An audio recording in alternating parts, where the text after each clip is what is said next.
Good afternoon. Welcome to MCIE's Transition to Adulthood Spring webinar series, which is being co-sponsored by Brooks Publishing. Thank you all for joining us. I'm Barb Gruber from MCIE, and I will be your facilitator for this webinar. During the session, you will be muted, and you can type questions in the chat window, and they will be answered as they come up or at the end of the session.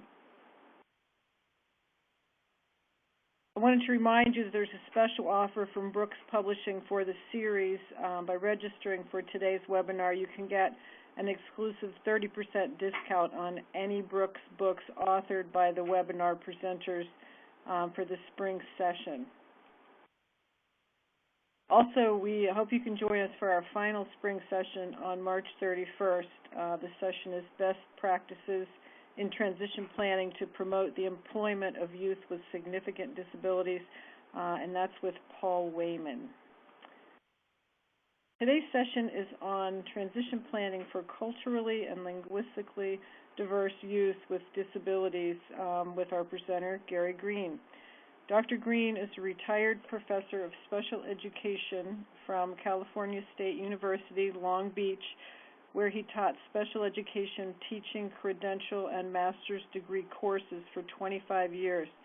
He has an extensive list of publications and has conducted numerous presentations on a variety of subjects related to special education.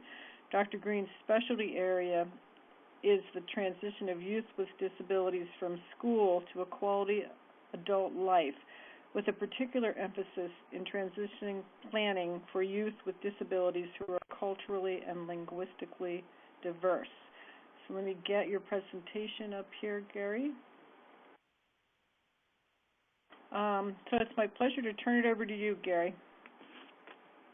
Thank you very much. Welcome, everybody. I hope this session will be valuable and provide you with information that can help you and the individuals with disabilities that you work with. So here's our first slide that gives us the title of the presentation. This is just a little bit about my background, but that was already mentioned. But feel free, if after today you wish to email me for further discussion or questions you might have, I'm happy to answer anything you might want to know. This is the book that I wrote for Brooks Publishing Company, and it's the one that was referred to earlier that you get a discount on, but I'm not hawking my book. I'm just letting you know that this is the basis upon which a lot of the content in today's presentation comes from. So these are the things that I'd like to accomplish in the hour that we have. I'd like to review some of the National Longitudinal Transition Study data on the outcomes of youth with disabilities who are culturally and linguistically diverse. Also talk about the challenges that are faced by these families and their youth during the transition years. And then we'll talk about some culturally responsive transition planning practices and the implications of those for practice. So a lot to cover, but let's get right to it. So if we take a look at the data from the National Longitudinal Transition Study 2, and this data comes from the year 2005, so there may be differences from then, but you'll notice that the data takes a look at several outcomes that we define as engagement, which are primarily employment, and then we'll also take a look at post-secondary education and training and independent living. And the NLTS follows their database for less than 2 years and then 3 to 5 years after students with disabilities exit school. And you can see on this slide right here that the competitive employment rates for African Americans and Hispanics are significantly less high than they are for whites at both the 2-year and the 5-year period. So let's move on now to taking a look at earnings. We also have earnings that at this point in the when the data was greater than $6 an hour, and we actually see that at this point, at less than 2 years, African Americans are tending to do better than whites and Hispanics, But at the 3 to 5 year period, we see that whites exceed African Americans and Hispanics in terms of earning greater than $6 per hour. And then at post-secondary school attendance, it's pretty close between whites and Hispanics at the less than 2 year period. And then it gets a little more evened out at the 3 to 5 year period with attendance, including Hispanics. But attendance isn't the whole story. We also have to look at the data on graduation rates, and I don't have that data here to mine, but we'll move on. Independent living rates, we see that whites are relatively close to Hispanics at less than 2 years out, but that 3 to 5 years we find whites having much higher percentages of independent living than African Americans and Hispanics. And finally, when we look at the overall rate of engagement, and engagement measures what are individuals with disabilities doing something that would be considered purposeful in their lives or having some sort of quality in their life, whites are exceeding African Americans, and there was no data in the ALTS database with respect to Hispanics. So the conclusion and questions that we have about this is that we see that CLD status appears to prevent further obstacles to successful transition beyond disability alone. So in other words, if you have a disability and you also happen to have a cultural and linguistic diversity, it almost increases the likelihood that you will, or we could say decreases the likelihood that you will successfully transition to some of the major outcomes that IDA focuses on with respect to transition to quality adult life. So then the question becomes, well, what are the factors that might be associated with this? Why is it that these findings exist, and is there anything that we can do to potentially improve the transition outcomes for CLD youth with disabilities? So in answering these questions, I took a look at a lot of literature just on special education and individuals with cultural and linguistic diversity. And I looked at the general literature, and then I also tried to find literature specifically related to transition. And so let's take a look at some of those findings now, because at least in doing that literature review, I tried to present most of that literature in the opening chapter of the book that we're talking about. And I've tried to review most of that literature in these slides. So let's switch to the next slide and see what we've got. So these findings that I'm presenting come directly out of the book that I've written. And as I said, they're in the first chapter, I believe. So one of the things we find out is that school personnel generally have a lack of understanding of the culture of individuals who are culturally and linguistically diverse. And in some instances, they'll consider the culture as a liability.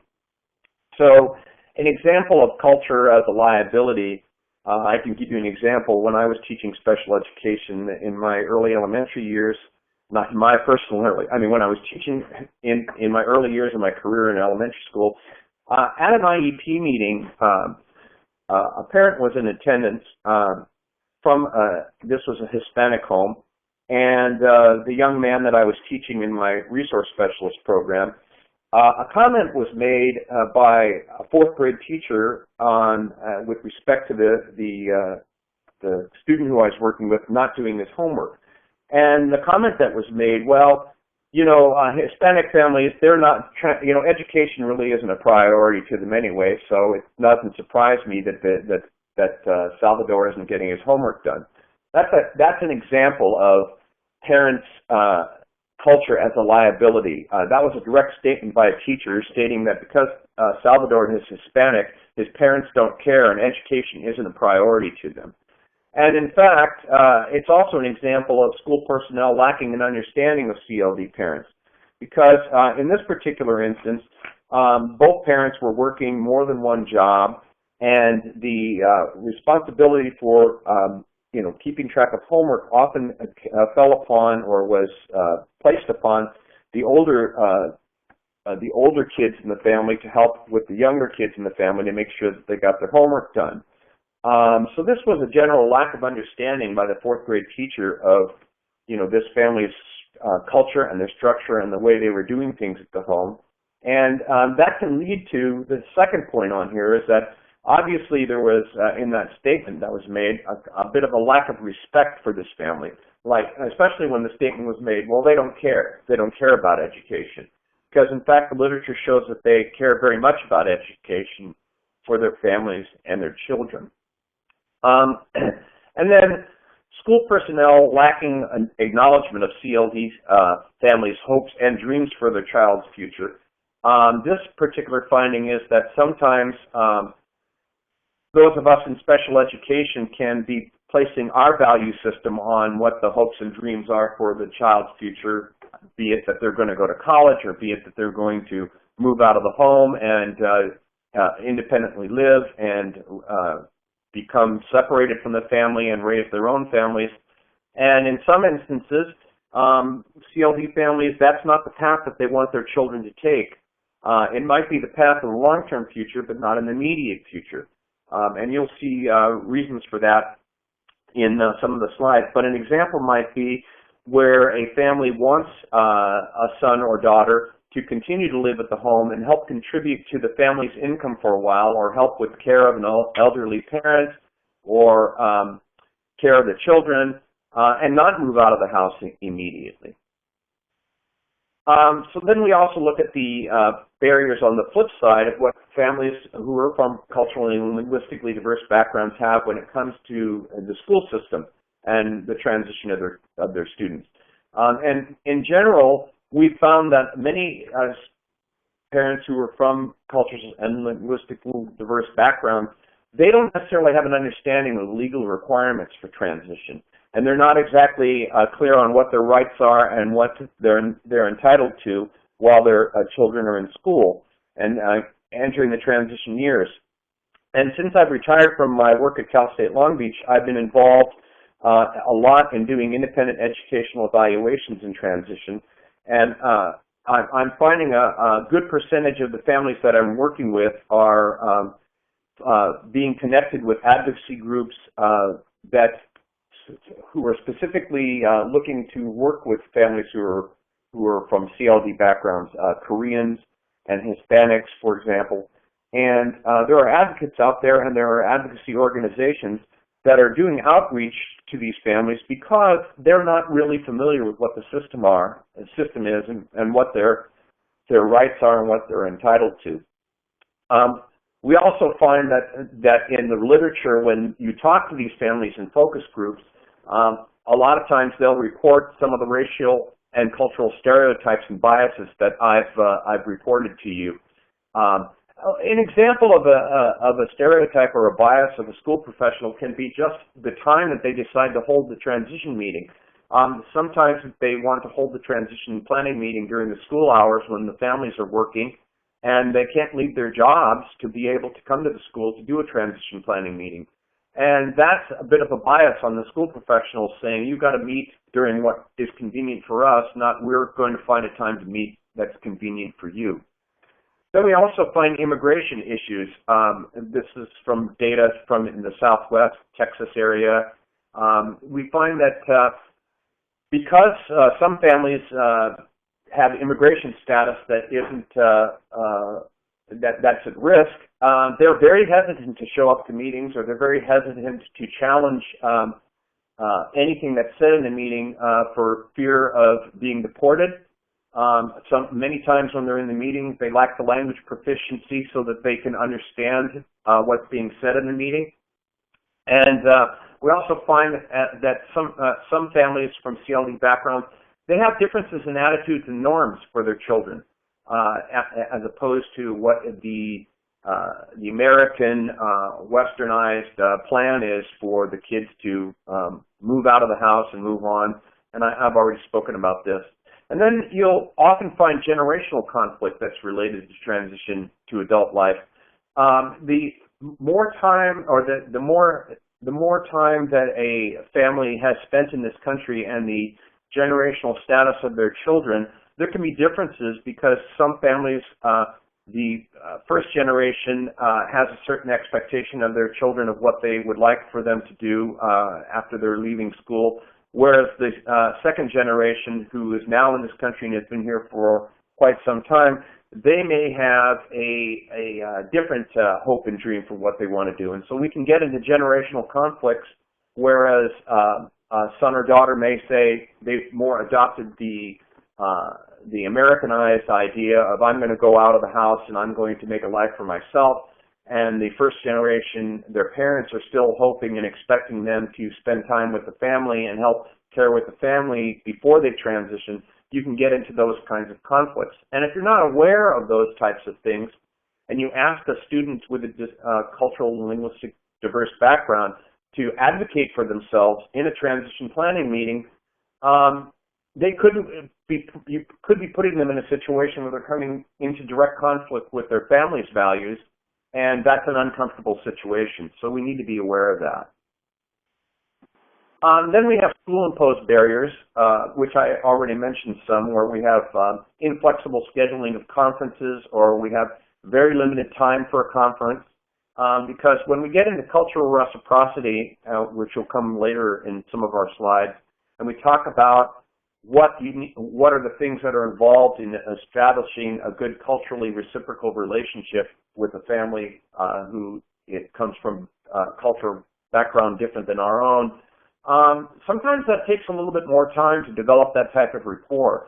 And in your typical IEP meeting, where you've got all these people sitting around who need to give their reports, and we're trying to get through all the paperwork and the documents, versus providing the youth with a disability and their family the opportunity to really have enough time to participate in the meeting and speak to their hopes and dreams, and you perhaps even mediating some of the differences in generational status and hopes and dreams.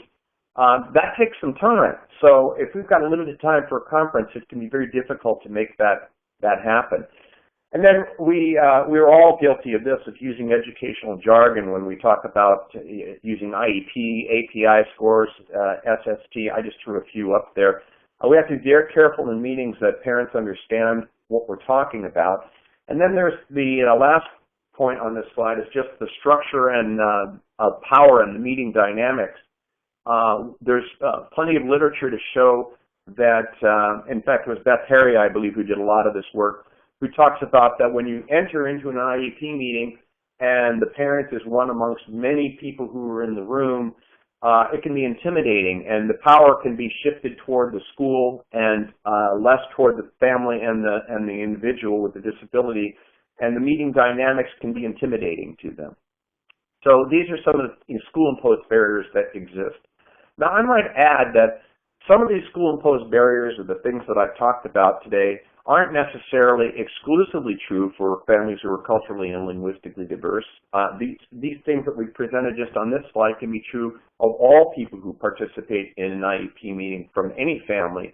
But the literature shows us that when we talk to focus groups of parents who come from CLD backgrounds, these are the things that they've mentioned that are disincentives to them to feeling comfortable to participating in the process.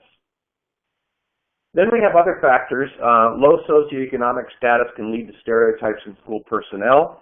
I gave an example earlier where we think of the Hispanic family as being less than us because they're not in a career, they're having to work hourly wage jobs, so we don't feel that they're as knowledgeable or as educated as we are. Some CLD groups possess different attitudes toward disabilities toward the mainstream culture. If you look toward the literature, and you, of course, I have to be careful, but I'm generalizing, but Native Americans have been, certain Native American tribes have seen disability as the expression of what the spirit is meaning to have in the body, and that the body encapsulates the spirit, and that there's nothing wrong with the individual with a disability. That's just that's what's encapsulated in their body, and that's all right. We can have other groups who might consider it shameful to have a child with a disability and don't want their child out in public because it's a poor reflection on the family and the family's competence and capability. So this type of theme has been written about in the literature. And so these are some important things that you want to consider when you're working with the group, is to find out what is the attitude toward disability, how do they feel about that. And then we also have differences in interpersonal communication style. We tend to be a very high context communication group in the United States. We say what we feel. It's right out there. We don't hide too many things back. We believe that you should speak up and speak for yourself, as opposed to low context communication, where body language can express how somebody is feeling about something. But in certain cultures, particularly perhaps in some of the Asian cultures, perhaps let's use the Korean for example, in deference to authorities in the school, it's possible that the parents are not going to speak up because they don't want to show disrespect to the school personnel. But when you're presenting things in an IEP meeting, they may not be satisfied with it, and you can tell from low context communication in that they may reduce their eye contact with you, or their body language shows that they're not really happy with it, even though they'll say, yes, we'll agree with that. Or if they have English as a second language, they may agree they may say yes because they want to appear that they are understanding everything that's going on when in fact they're not. And then some CLD groups lack knowledge or comfort with the school infrastructure, leading to feelings of not belonging. This is particularly true of African Americans who have had a history of feeling as if the schools have not been supportive. We look at the over-identification of African Americans that wind up in special education. And so generationally there can be suspicion that the school is not out to support their child and give them the best education, but is labeling them and placing them in special education when they don't really need to be there. So all of these factors are my summary of the literature that contribute to the challenges when you're going to do transition with a family who's from a CLD background. So now let's switch to, well, what is, how do we bridge the gap with families that may be coming in with these kinds of factors? What is it that we can do to promote better communication, more effective communication with groups that come from culturally and linguistically diverse backgrounds? Now, most of the information that I'm going to be presenting at this point in the presentation comes from the literature of special education literature, working with CLD families. And this is general, not necessarily specific to transition, but we can translate that into the kind of interaction that's going on in a transition planning meeting.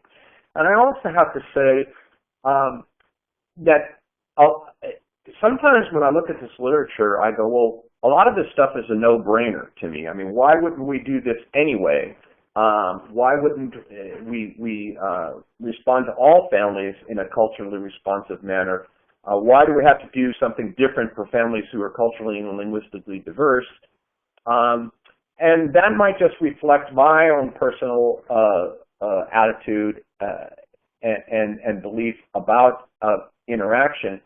But I think this literature has been written because of what we saw in the previous literature, what the findings are. So how can we prevent the types of things that we saw in the previous literature from happening? And the answer is, if you look to doing these kinds of principles when you communicate with families, all families, including those who are CLD, the interaction will be more positive, and probably the outcomes will be more effective. So we want to communicate in a way that's positive, understandable, and respectful. We want to show that we have a strong commitment to the child and the family, and that during the interaction in the conference, there is not an unequal balance of power. There's an equal balance of power in the decision-making and the service implementation. And the goal is to get that family to feel as if we're on the same page. We want to do what's best for all parties concerned, what's best for the school, what's best for the family, and what's best for the child. So that conference should come out in such a way that there's mutual trust and mutual respect. So if I go back to my example of the Hispanic young man, Salvador, who wasn't doing his homework, and I want to discuss that with the family, the way to do that would be to be saying things such as, you know, Mr. Alvarez or Mrs. Alvarez, who's sitting in the meeting, Mr. Alvarez, Mrs. Alvarez, tell me about what life is like at your home. What's the week like? What's the work schedule like? So I'm trying to gain an understanding of what's going on in that home in a positive manner. And I might follow that up to say, you know, our purpose today is to find a way and look at the way that we can best support Salvador's education, and we can best support you at home, so that given your daily life, we can make Salvador's education as positive as possible. And, you know, we don't have all the answers here. We're just here to explore today. And I'm as much interested in what you have to say and your thoughts and ideas on this as us giving our thoughts and ideas on this. And so let's try to put our heads together today and see what we can come up with.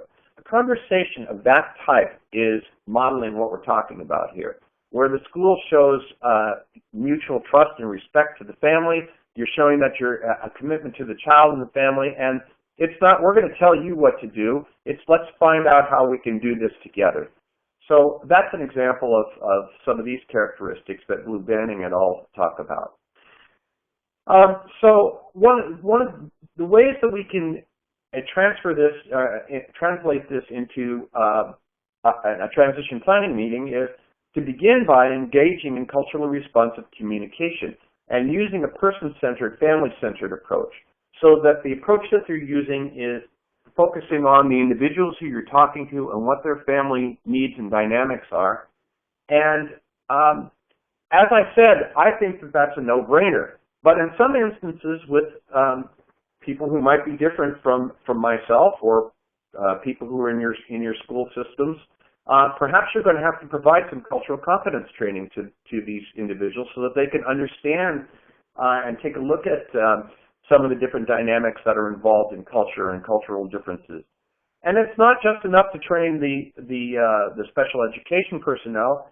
We equally need to train CLD families so that when they come to the transition planning meeting, they can be more active and involved in the process. And I will show later on in some of these slides some of the positive efforts that IDEA is doing with funding for parent training centers to help CLD families feel more comfortable in the transition planning process. So let's talk for a minute about what cultural reciprocity is.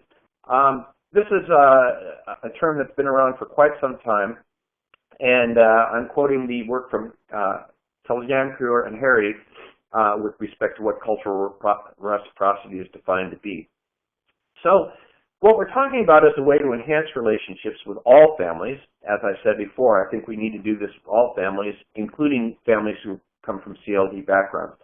And it begins by going beyond an awareness of differences between you and the person sitting across from you, to being aware of yourself and what your values and background and knowledge is, and trying to become aware of what their background and knowledge is. And doing this and listening in a way that is non-judgmental and in a non-stereotypical manner. So we don't make value judgments about their lives or their challenges. We just listen and we try to understand. And then cultural reciprocity also involves facilitating communication and dialogue that provides insight into another's culture and demonstrates listening, respect, and response to all perspectives. So an example of that would be to say, well, I've asked questions in transition planning meetings where I'm meeting with a family. I can remember one recently when I was reading with a Korean family, and the individual with a disability was hearing impaired, deaf and hard of hearing, and also had some autistic-like tendencies. And my question to the mother was, let me understand from a cultural perspective, from the Korean way of looking things, and you specifically, how comfortable do you feel with your son being out in society someday and being integrated? Is that something that you feel comfortable about, or are you preferring to have your son or daughter closer to home, and most of the time the family will be responsible for caring for your son or daughter and providing purposeful engagement in life? That could be a direct question, or you could just give an open-ended question and say, just ask them directly. So tell me, what is it that your hopes and dreams are for your son's future? And if they open up and say, we're not really comfortable with having them be out in society, or they say we are comfortable with being out in society, that's all you need to do, is just empower them to speak for themselves and be collaborative in the process and respond to what they're saying and their hopes and dreams, even if those hopes and dreams might be unrealistic in your mind or may be very challenging. The point is to give them a forum to express themselves, and then to try to find a way to that's going to be mutually beneficial or going to achieve the outcome that you're trying to achieve in a transition planning meeting. So that's an example of engaging in culturally responsive communication. That's the first recommended best practice that I talk about in the book on engaging in transition planning with CLE families. And the second one that we're going to talk about now is using a person-centered, family-centered approach. Now, I've already been alluding to and giving examples of that, but let's take a look at some slides that operationalize what a person-centered, family-centered approach is. So what we're doing in a person-centered approach is we're emphasizing getting to know the background of the youth with a disability and their family. Now, I can tell you that to do this in a transition planning meeting with the amount of time that you have in a transition planning meeting is insufficient. That's not enough time to get to know the background of the youth with a disability and their families. And what I'm going to suggest may be very impractical given school barriers that we talked about earlier, but I can tell you that when I do a transition assessment, I do the best I can to visit that family in their home, in a place where they're comfortable. And it gives me an opportunity to see the family dynamics and the family interacting with one another. And in some instances, the families aren't comfortable with having me come to their home. So I'll ask them, well, where is a place that you would feel comfortable meeting? Some instances I've had families say, meet me in Starbucks at Target. So I'll meet them there. In some instances I've said, well, would you be willing to come and meet in my office to have the discussion? And we'll do that. But the point is that you need time to really get to know the family and to spend time having them talk about their background. And if you take some of the transition and planning assessment forms that exist, there are ones that exist that are for the child to fill out or the youth to fill out. There are ones for the family to fill out.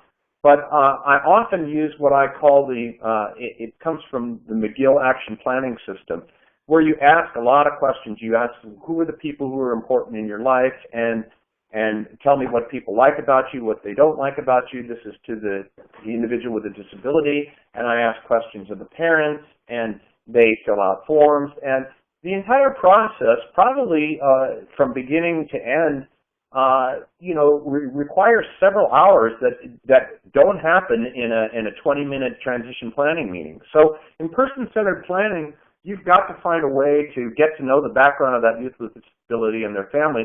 Now, if they've been in your caseload for a while, then perhaps you do know them. But the key is, the second point in this slide, is to create an equal relationship so that you're showing the family you're really interested in hearing what they have to say. And you're really trying to get an understanding of everything that's gone on in this individual's life from birth all the way through school and beyond, and that takes time. So that's what we're talking about when we use a person-centered, family-centered approach. The focus is on the family as opposed to focus on getting the transition plan filled out as quickly as possible. Other things that are defined as part of a person-centered approach would be providing the families with the opportunity to speak for themselves and to talk about what they want. and that you're open to listening to them.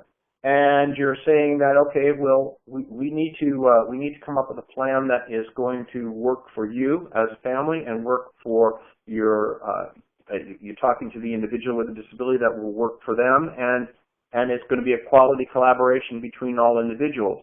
You know, I've been speaking and saying that a lot of my talk today has been about talking to the family, but I have to say that I spend an equal amount of time talking to the individual with a disability, and it's just, it's not like I put a stopwatch on and say, okay, did I talk to this individual the same amount of time as I talked to their family? It's just a dynamic process that just sort of unfolds, but it's an opportunity where we're all spending time together to get to know each other.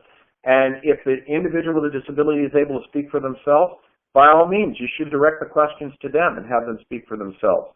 If the individual with a disability needs an advocate to speak for them or their family to speak for them, then you do that. I guess the point is that there is no right or wrong answer about how to do this, but in a person-centered, family-centered approach, you're letting the individuals do the speaking as opposed to just, you know, filling out some checkbox system or, you know, some quick and dirty transition assessment so that you can get your transition plan written and ready for the meeting.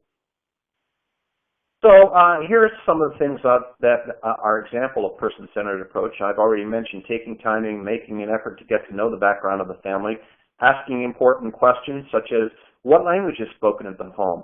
What are your family's norms and expectations for your children? How do you view disabilities? How is your family conceptualized?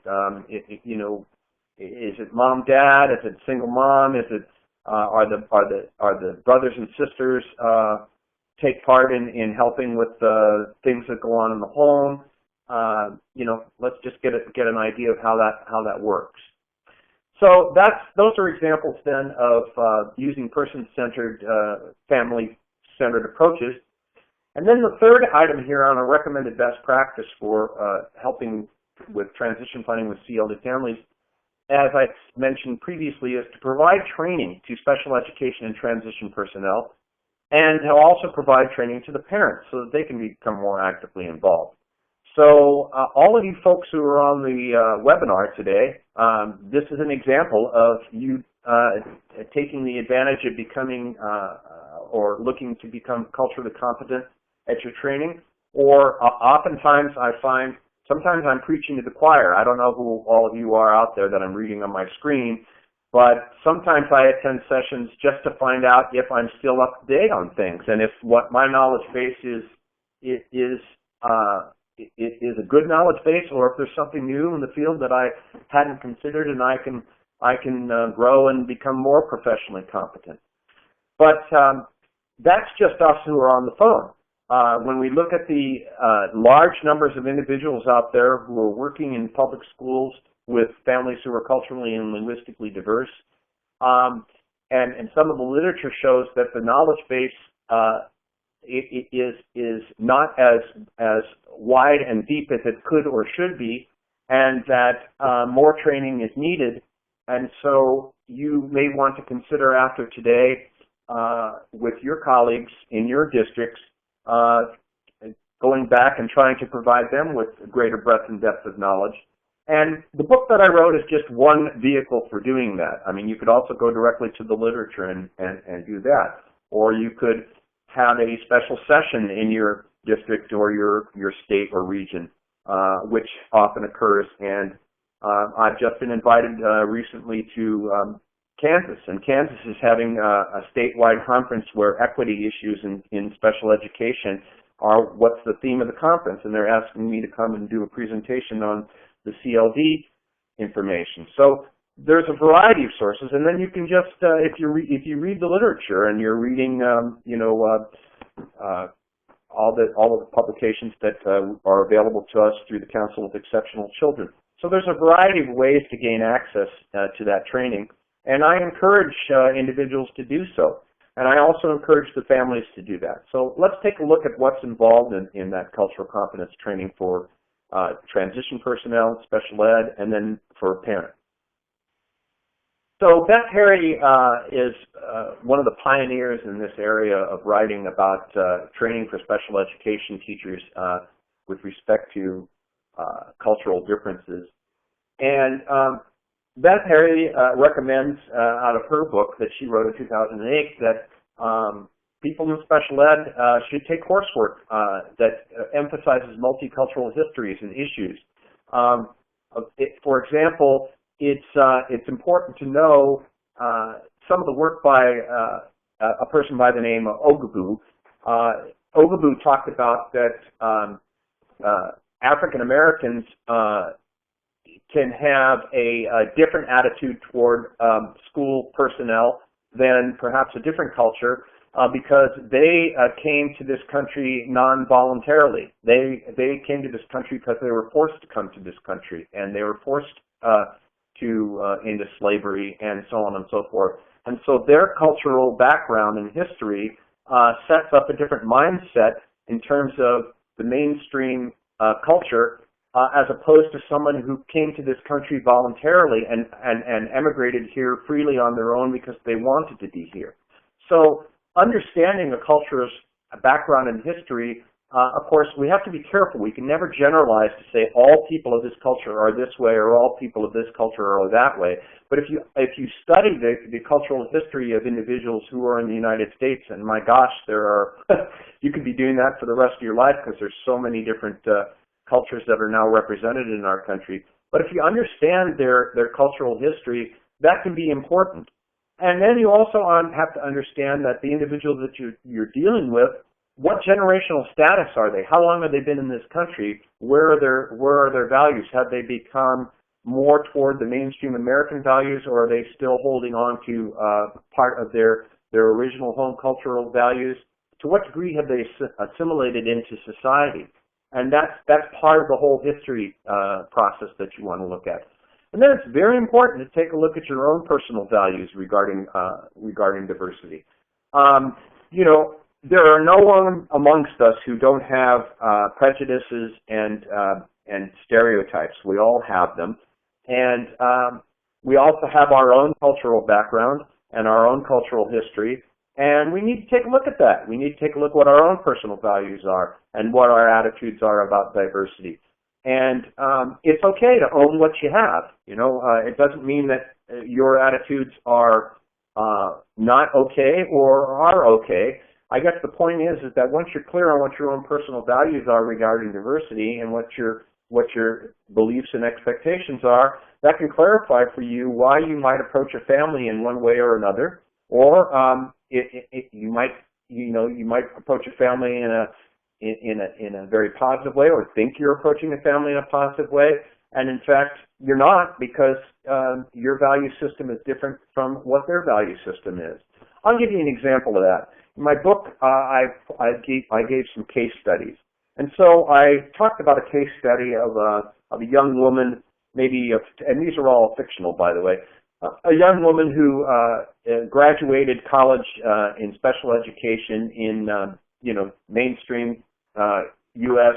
California college, and she goes over and gets a job in Hawaii, in the state of Hawaii, and she's involved in a transition planning conference over there.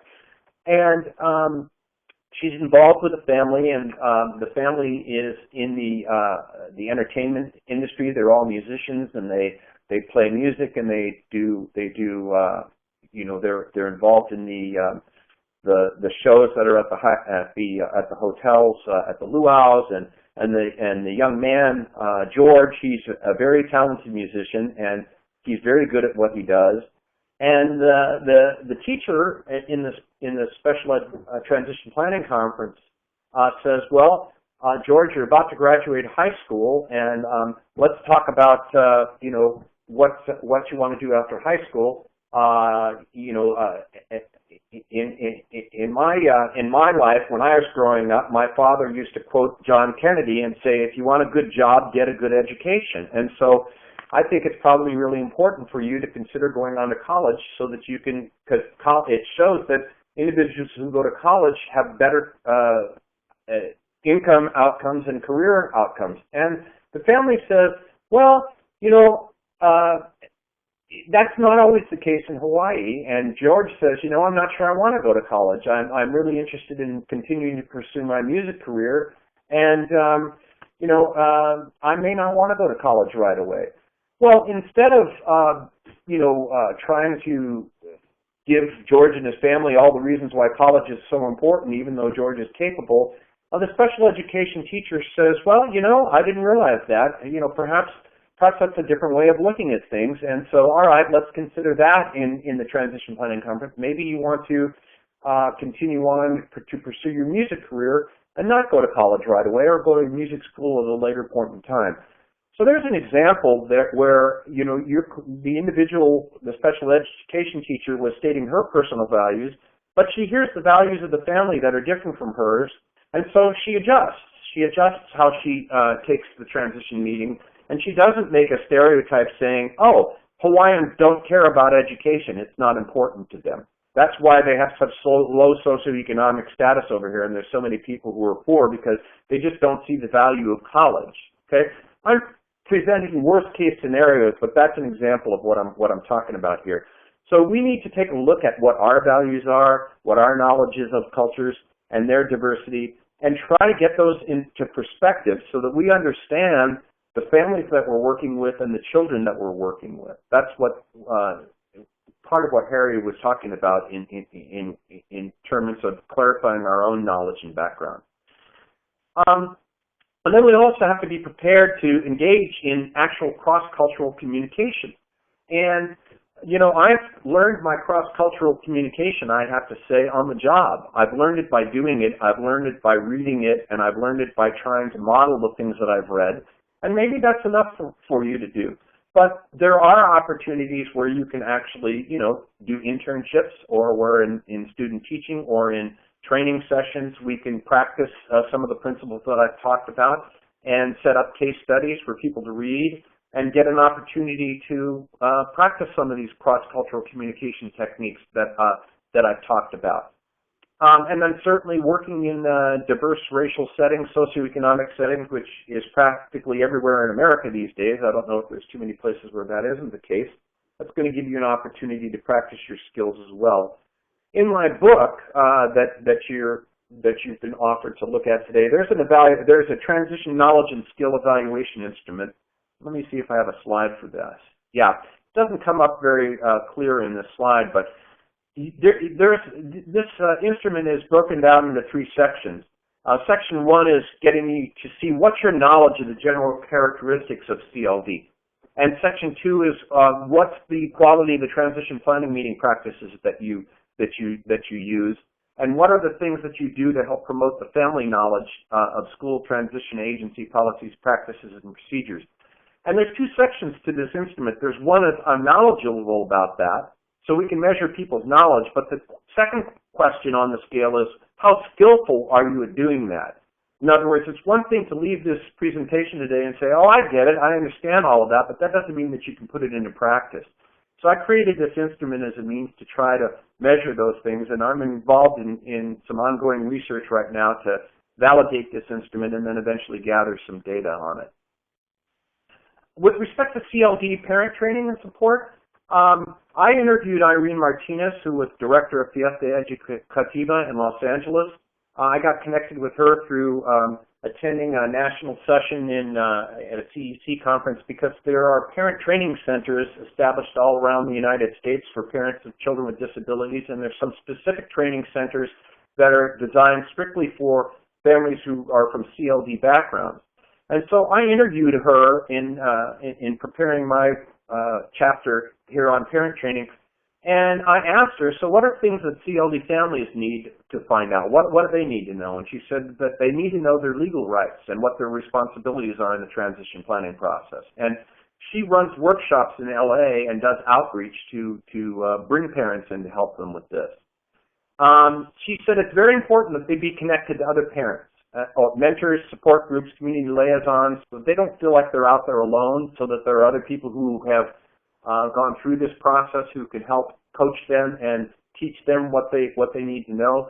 And it's wonderful when that happens, because they go from an unempowered state to a very empowered state when they know what their rights are and what should be going on in a good transition planning conference.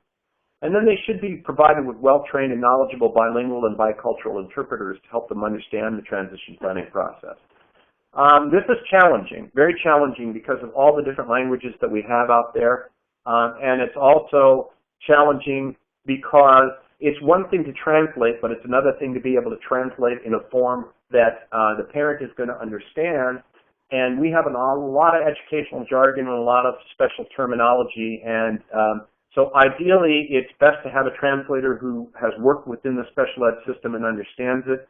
The literature shows that asking a child to do the translation for in a meeting puts them in a unequal power structure with their parent. And I'm not saying the child themselves who's in the transition planning meeting, but another child in the family, not a good idea. It's better to have a parent support group and individuals from that group who can come and do translations for others in that support group in a meeting. So those are the recommended best practices that I've covered today in the session. The implications for practice are that really to get to know the CLD family's cultural background and their beliefs is important. This is reiterated what I've said before. Ask, listen, and respect their perspective of what they have to say. Encourage them to share their hopes and dreams, even if they're different from yours. Support them and craft transition goals that are reflective of a positive future for their child, as opposed to what we think their child should or should not do. You want to provide families with information. Here's an example of a flyer from 2011 of a conference that was to help create self-advocacy. Be sensitive to their basic survival needs. Understand that employment can't be interfered with for some families, that scheduling meetings at a time and place that's convenient for them. And then you really need to check your attitudes when you're interacting with them and always act professional, always show them that you care and want to hear what they wish and want to communicate. Take the time. Take the time to build the trust and the rapport and the credibility. As I said, it can't be done in a short meeting. Provide them with materials that's in a form that's easy for them to read, basic for them to understand. That's a lot of what some of these CLD parent groups are doing. Keep an open mind. Understand that their idea of what individualism, independence may be different from ours. They may want the child to stay associated with the family in the home for a longer period of time before they have them move out and move on. So to conclude, a transition is a very complex and very challenging process. This is not an easy thing to do, and the data shows that CLD status increases the complexities that are faced by all individuals in the transition process. And we now have a research-validated literature base that shows us we're not just guessing anymore about what's the best way to do this. We have a good literature base, and we're all about trying to do research-based or evidence-based practices. And what I presented today is a lot about that. These are evidence-based practices. So adopting them increases the probability of having successful transition outcomes. So it's time to put the findings into practice, and it's our responsibility to do so. And now I can take some questions or comments. I have a little bit of time left to do that.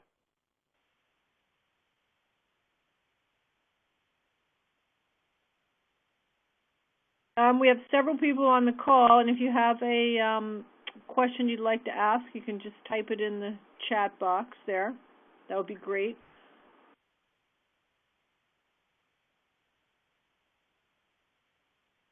A lot of really good information, Gary. I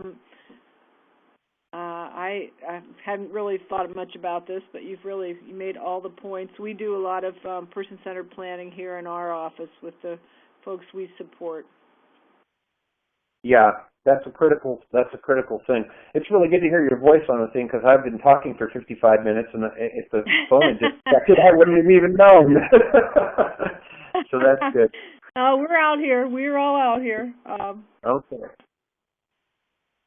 So I've got a couple of my colleagues on the call here. Maybe they had a comment or question they'd like to type in the box. Well, the other option is that maybe I did such a good job that there are no further questions, Your Honor. That's my case. Yeah. Oh, no, Here we here we go. go. Here we go. Here we go. All right. First question from Joseph in Baltimore is: are there any pointers on addressing interpreter language barriers? If you can find an interpreter through the parent training centers that exist, that would be the best way to go. On the other hand, if you can't find an interpreter through the parent training center, if you can find families in the school who share a common culture and or families who've gone through the school and already have gone through the transition process who might be willing to translate and participate in the meeting, that's another way to do it. And then I've hired interpreters before that may not necessarily be competent or in special education knowledge and law, but I try to do the conference in such a way that the information is explained and understood by the parent, and I've had pretty good luck so far with that. From Kate Sabrina in Austin, a question is: what assessment tools would you recommend? Well, that's a subject in and of itself. If you're asking for what assessment tools are in the primary language of the individuals who you're dealing with, I would have to say that that's too complex a problem to solve because there are too many different languages out there that could possibly be impacting an assessment. Brooks has published a book on transition assessment. I think it's in this series. That's a great place to start because transition assessment can be an informal and formal process. Formal in that it could be using standardized norm reference tests. You could be using checklists. It can be using interview techniques. It could be using observation and all of the above. And I think that it's important for you to just use the assessment that will work best for you. And if you need to translate those assessments into the form that the family can understand, I've had that done as well. But most of the time, I've relied on an interpreter to help me with that. Let's see, Manny, another aspect of the diversity for school people to be aware of is family composition, step-parents, grandparents, raising children, correct? Sometimes it's as simple as asking who's in the student's family, even if it doesn't exactly fit the forms, and not making assumptions. Yeah, I would agree with that. Okay. I don't know if we have any more questions coming through. Those are the ones I've seen on my list so far. That looks like what we've got here. So another 10 seconds for that last question. Okay. Hey. Well, I think that Marnie's point is that I think that's part of getting to understand a family is knowing their composition. And when you do an interview, when you do a MAPS interview, McGill Action Planning System interview, I actually have samples of what the questions are in a MAPS interview in the book. You're going to get an answer to that because one of the first questions in the interview is, so tell me who are the people that you interact with on a daily basis in your life. You ask the individual with a disability that, and they will tell you these are the people in my house and blah blah blah blah blah. And if they don't, then you follow up and you get that information. So that's part of the transition assessment process. Okay, well, I think everyone should run out and buy the book right away, Gary. That would be... Well, thanks for the shameless plug. Yes. Well, you've covered all the key points, but some of you talked about case studies in the book and just other more information on the points that you've hit. I think would be helpful. And that I will send a follow-up email to the participants in the next day or two with the code for the book and, promoting that even again. And also they'll get the recorded session. Right. So, if there aren't any other questions. I just wanted to say I appreciate the opportunity for people to look at the book. I mean, the book really does a much more extensive job of filling in the blanks. Today we covered the branches of the tree, so to speak, but not the leaves growing from the tree. So I think the book, I'm very pleased and proud with how the book came out, and I hope it will be helpful to anyone who decides to add it to their library. Great. Well, thanks again for your time, and thanks to the participants. And I want to remind everybody again, we have a session on March 31st with Paul Wayman, and you'll be getting the blast on that also probably at the end of the week or early next week. So thanks, everyone. Enjoy the rest of your day. Thank you. Bye-bye. Bye now.